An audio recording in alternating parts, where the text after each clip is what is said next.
China, Russia, the UK, France and the United States have released a rare joint statement on nuclear weapons. The 5 countries, who are the permanent members of the United Nations Security Council, have agreed nuclear war should be avoided. The nations said they considered it their primary responsibility to avoid war between the nuclear states and to reduce strategic risks.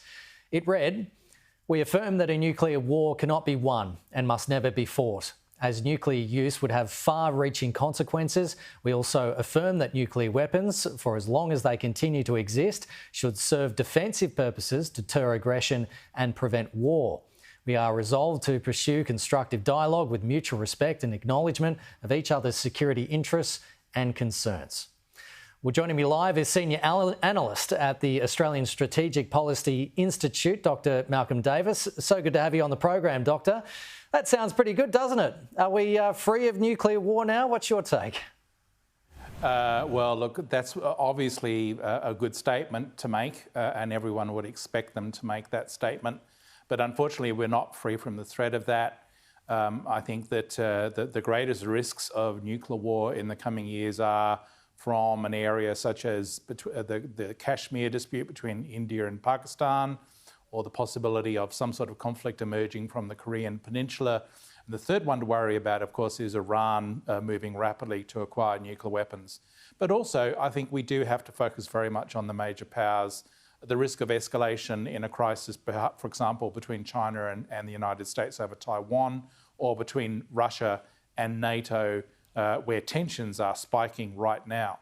So, sounds good, but it doesn't necessarily mean the threat of nuclear war is past.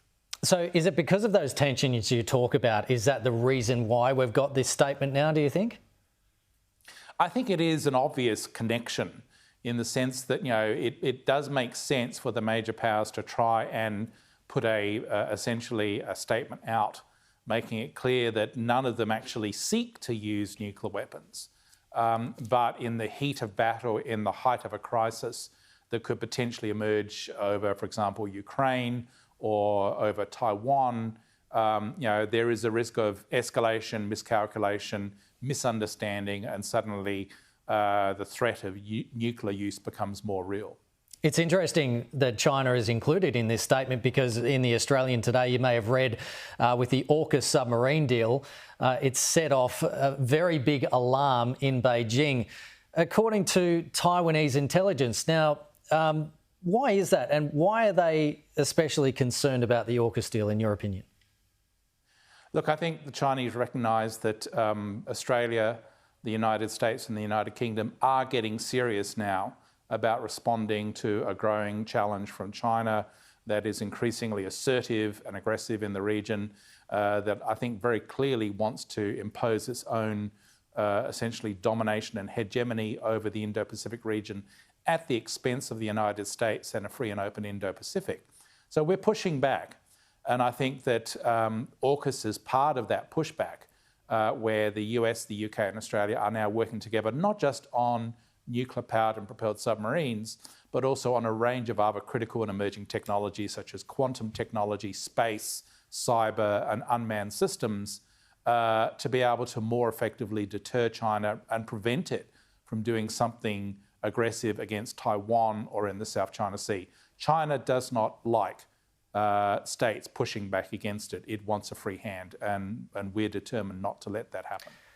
Do you think China realises that their wolf warrior diplomacy is causing these stronger alliances between these Western countries? And do you think that because of that, they'd ever pull back on that sort of diplomacy in the future? Look, I think that there are probably key officials within the Chinese government that understand this. But really what it comes down to now is what Xi Jinping wants.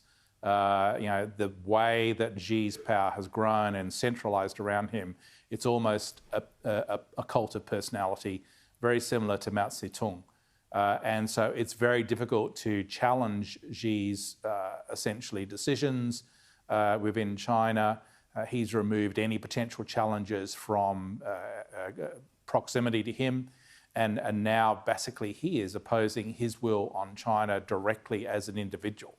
And so the risk is that Xi will make a miscalculation in regards to Taiwan or in regards to the South China Sea that could potentially lead to a future war.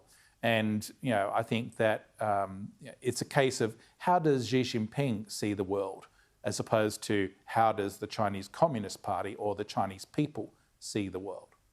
With Scott Morrison meeting the South Korean president, and then shortly he's going to be meeting the Japanese Prime Minister, and largely those talks are going to be about China.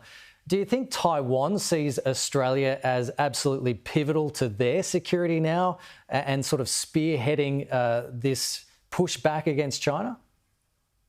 Look, I think one of the key things that Australia, Japan, South Korea and others have to do is strengthen our relationship with Taiwan, in part to deter China, to make it clear to Beijing that they will not be allowed to attack and invade Taiwan and basically present a fait accompli, that we will push back and we will defend Taiwan.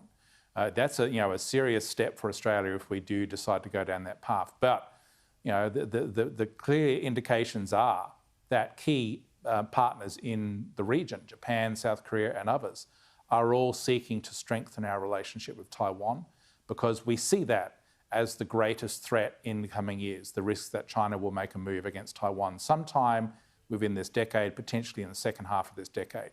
And certainly the possibility of China increasing coercion against Taiwan after the 2022 Beijing Winter Olympics.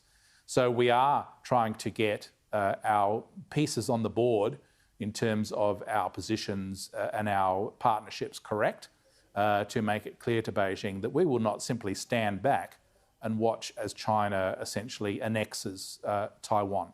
Most Taiwanese do not see themselves as Chinese. They do not want reunification under China's terms. They want the status quo.